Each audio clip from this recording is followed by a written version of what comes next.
Someone hurts you. They say something cruel. They betray your trust. They damage something important to you. And then, the next day, they act like nothing happened. No apology. No acknowledgement. They look at you like you are the strange one for still carrying it. And somewhere deep inside, you start to wonder, did I imagine that? Am I too sensitive? Did I make it into something bigger than it was? Carl Jung spent decades studying this exact experience. He called it one of the most psychologically dangerous patterns in human relationships. And what he discovered was not just that people forget the harm they cause. His discovery was far more disturbing than that. He found a specific mechanism inside the human mind that rewrites what actually happened, and it does it automatically without the person even knowing it is happening. Today, we are going inside that mechanism. You are going to understand why they act like nothing happened, and more importantly, you are going to understand what you need to do about it. Jung built much of his work around a concept he called the shadow. The shadow is not complicated to understand once you see it clearly. Think of it this way. From the time you were a child, you were taught which parts of yourself were acceptable and which ones were not. You were taught that greed was wrong, that cruelty was shameful, that betrayal was unforgivable. So what happens to those parts of you, the parts that still feel greed or envy or the urge to deceive? They do not disappear. They get pushed down. They move underground into what Jung called the unconscious. And that collection of buried, rejected qualities is the shadow. Jung wrote in Archaic Man that everything unconscious in ourselves we discover in our neighbor, and we treat them accordingly. That is the key line. The shadow does not stay buried forever. It finds a way out, and the most common exit is projection. When a person cannot face the parts of themselves they find shameful, they unconsciously throw those parts onto someone else. They see their own darkness reflected in the people around them. And here is where your pain begins. Think about the person who hurt you. Consider what it would mean for them to fully own that action, to sit with the reality that they caused real damage to someone who trusted them. For most people, that kind of self-confrontation is unbearable. The ego, the part of your mind that holds your self-image together, will fight hard to avoid it. And the easiest way to avoid it is to rewrite the story, not consciously, not with deliberate lies, but through a deep, automatic process that Jung observed in his clinical work across decades. Jung understood that the ego is not a passive recorder of experience. It is an active editor. It selects what gets remembered clearly and what gets blurred. It decides which details are worth keeping and which ones get quietly buried. And when the ego is protecting an identity built around being a good person, a loving partner, a loyal friend, it becomes the most aggressive editor you can imagine. It removes scenes that do not fit the storyline. It changes the dialogue. It reorders events until the version of the past that survives is the version that leaves the ego untouched. This is not unique to one type of person. Jung was careful to emphasize that every human being carries this capacity. The shadow belongs to all of us. What separates people is whether they are willing to do the uncomfortable work of examining it. Before going further, it is worth being precise about something. You may have heard the word gaslighting used to describe what happens when someone rewrites events to make you doubt your own reality.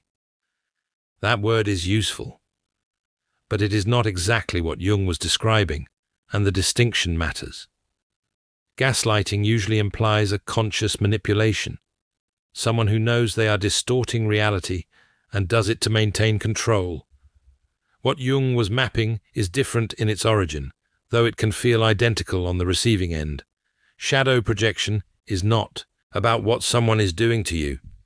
It is about what someone is running from inside themselves. The rejected parts of their self, their cruelty, their guilt, their capacity for betrayal, get thrown outward and land on you.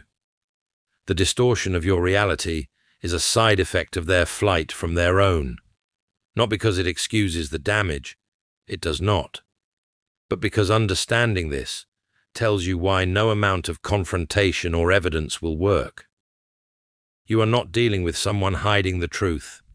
You are dealing with someone whose mind has already replaced the truth with something it can live with.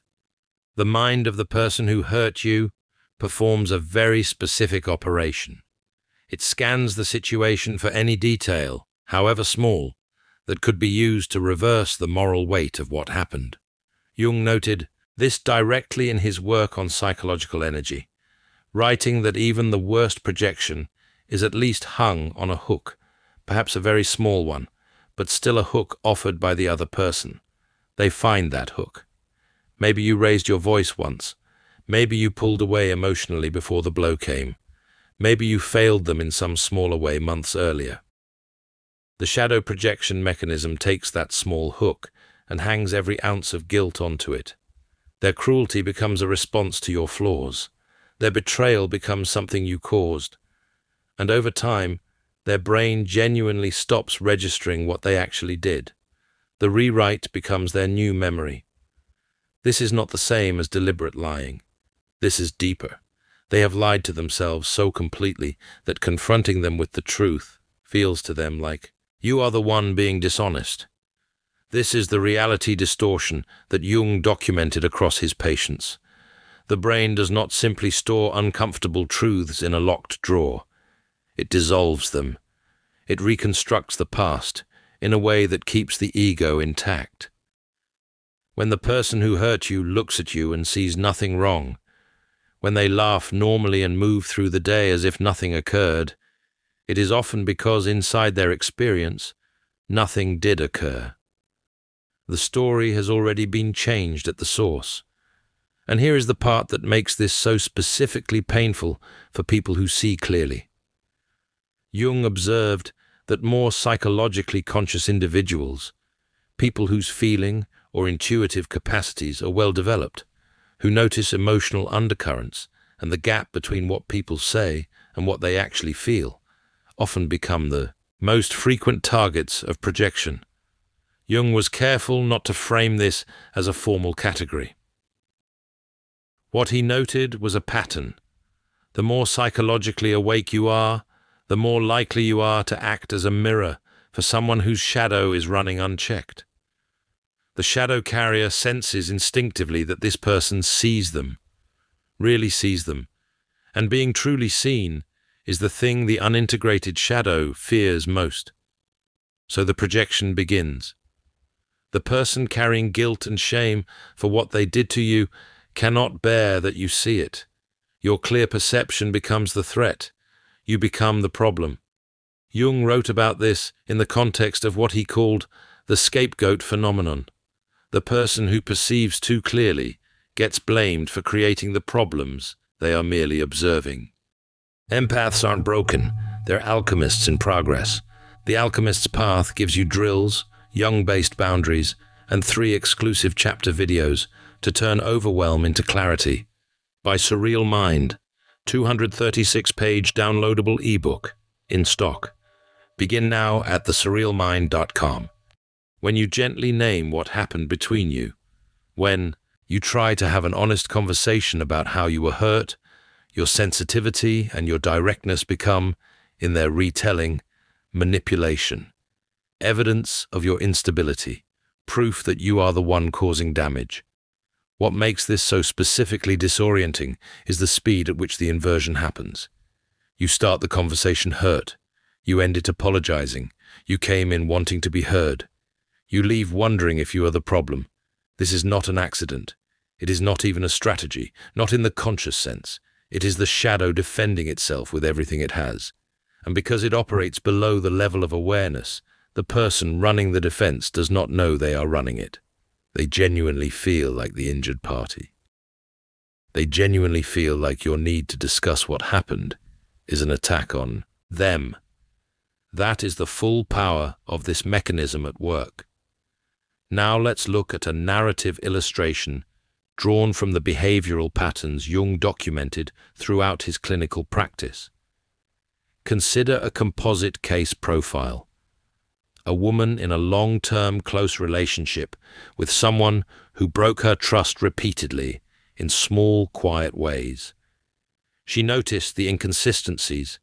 She brought them up carefully, choosing the right moments, framing things gently. But every conversation followed the same arc. By the end, she was the one apologizing.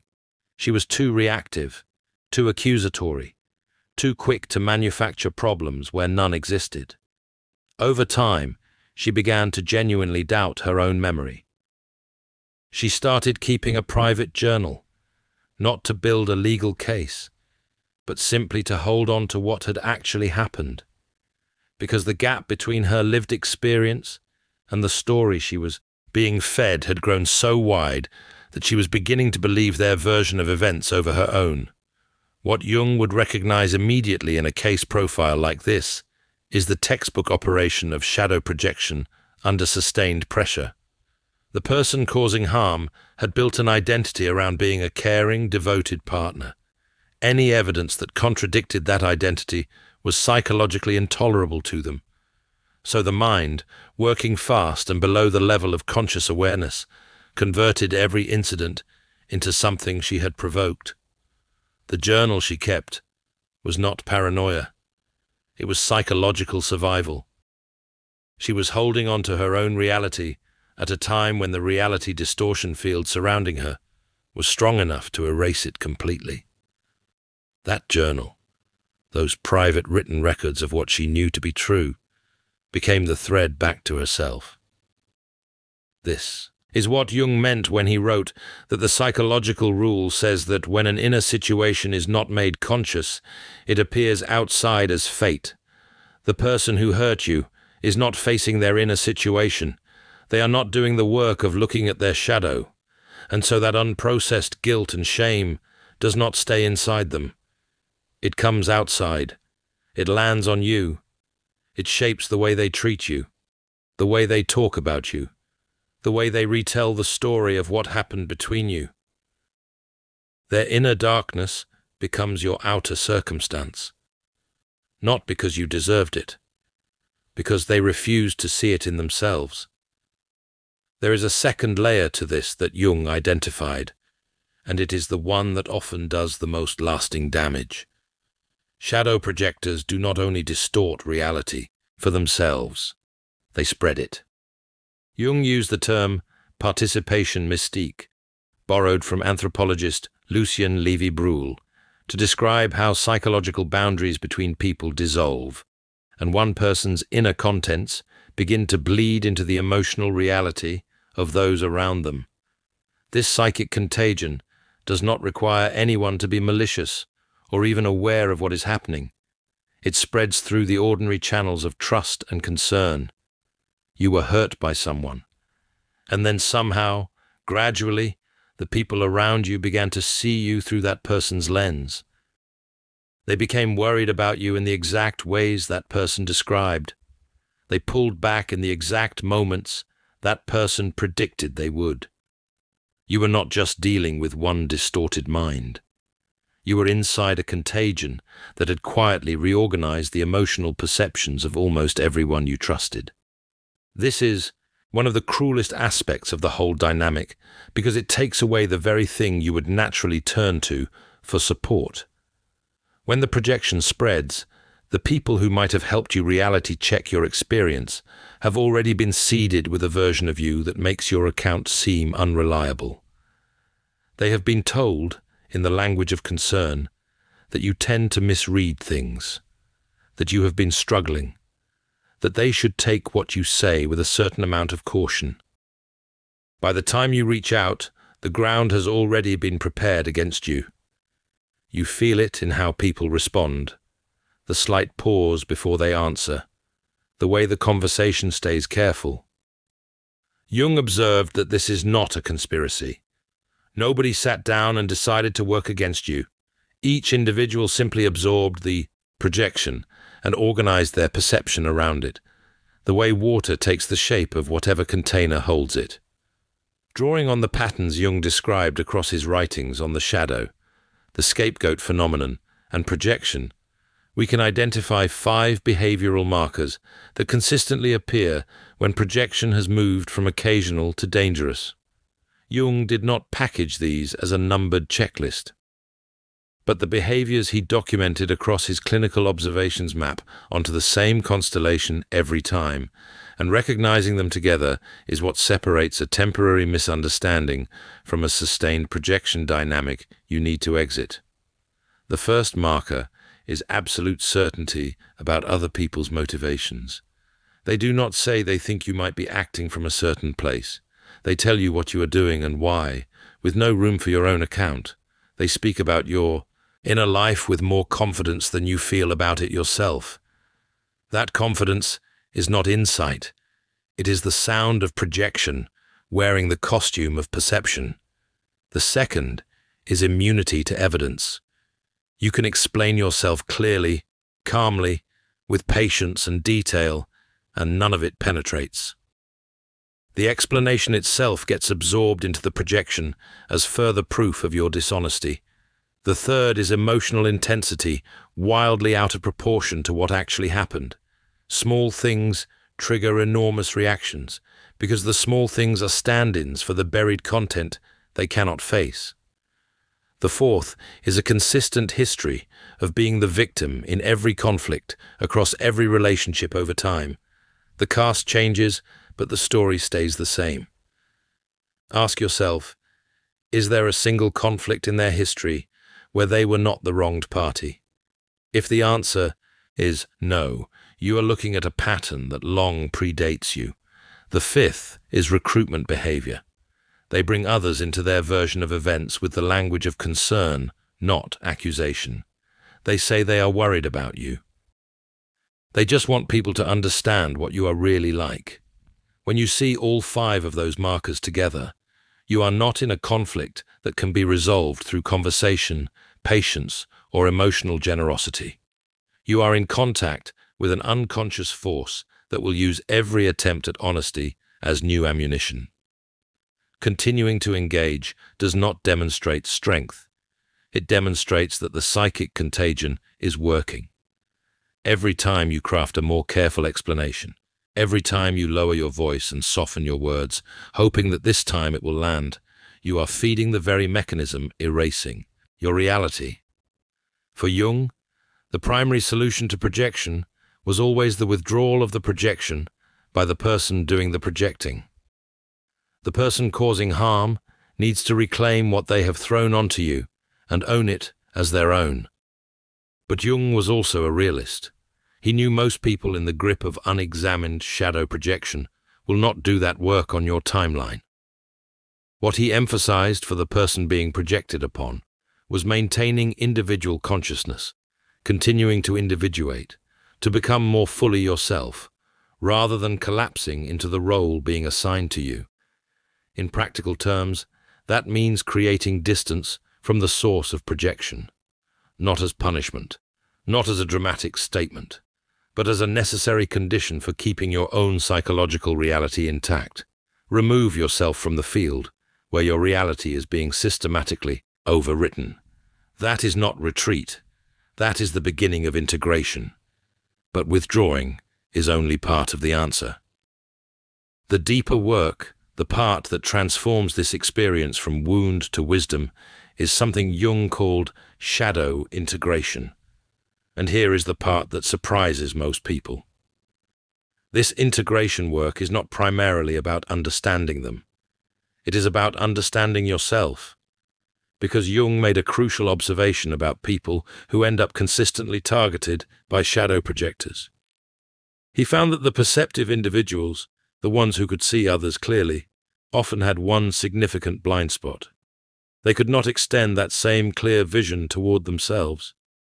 They absorbed the projections, not only because they were sensitive to others, but because some part of them found the projections believable. Not fully, not logically, but in that quiet place beneath logic where old stories about your worth and your right to exist still live. The projection found a hook. Jung wrote that everything that irritates us about others can lead us to an understanding of ourselves. The same is true in reverse. Everything that wounds us about others can point us toward the unhealed places we have not yet looked at directly. Shadow integration for you means two things. First, it means reclaiming your perception, trusting what you actually experienced, stopping the internal apology for seeing clearly. Your sensitivity is not a malfunction, it is data. Treat it like data. Write things down. Trust your body's responses. Stop explaining away the discomfort you felt in moments that were genuinely harmful. The journal in that composite case profile was exactly right. Not because she needed proof for anyone else, but because she needed proof for herself to stop the erosion of her own reality. Second, integration means learning to hold your own shadow consciously. This does not mean accepting blame you do not deserve. It means being honest with yourself about the places where you have allowed harmful dynamics to continue because some part of you believed you deserved them. The places where your care for others tipped into self-abandonment. The places where you stayed silent to keep the peace, long past the point where silence was honest. That is shadow material too. Not the ugly kind, the kind Jung said was 90% pure gold, the strength you have been sitting on, the boundary you have been afraid to hold, the clear statement of what you will not accept, waiting to be spoken out loud for the first time. Here is what that integration actually looks like in practice. It does not arrive as a single dramatic moment. It arrives in small, almost unremarkable decisions. The first time you say something true, and do not immediately walk it back. The first time someone misrepresents you, and you feel the familiar pull to apologize, and instead you simply say, "That is not what happened." The first time you walk away from a conversation designed to make you doubt yourself, and you walk away feeling clear rather than guilty. These moments are small, they compound, and over time they build something that no projection can touch, a solid, unshakable sense of what is real. Jung observed that this kind of integration does not make you hard or closed. It frees up the energy you were spending defending your reality and makes you genuinely available for the connections that do not require you to be smaller than you are.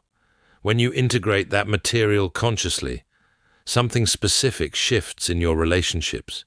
You become, in the language of Jung's later work, selectively empathetic, still fully capable of care, still open to real connection, but no longer available to be the designated repository for someone else's unexamined guilt. The people around you will feel the change before you announce it. You stop over-explaining yourself to people who have already decided what you mean. You stop softening true things to protect people from the discomfort of hearing them.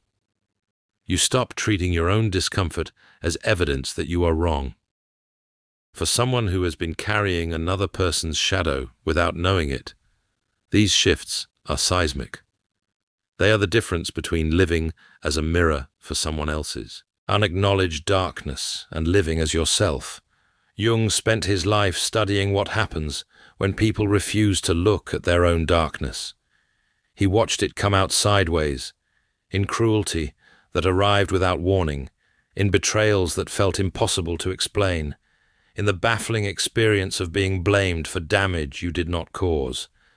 He watched ordinary people destroy the people closest to them, not from malice, but from unconsciousness, and he arrived at the same conclusion every time. The only way through is inward. There is no shortcut that bypasses the shadow. You face it consciously, or it runs your life from the dark. But he also spent his life documenting the transformation that becomes possible when the shadow is brought into the light, not fought, not punished, brought into consciousness and integrated. The person who hurt you and acted like nothing happened is not mysterious. They are someone running from a part of themselves they cannot bear to see. Your pain is real. The distortion is real. The feeling of having your lived experience erased is one of the most destabilizing things a person can go through. But you are not erased. Your perception is not broken. And the clarity that made you a target is the same clarity that can guide you through this if you stop apologizing for it and start trusting it. Jung wrote that the best political, social, and spiritual work we can do is to withdraw the projection of our shadow onto others.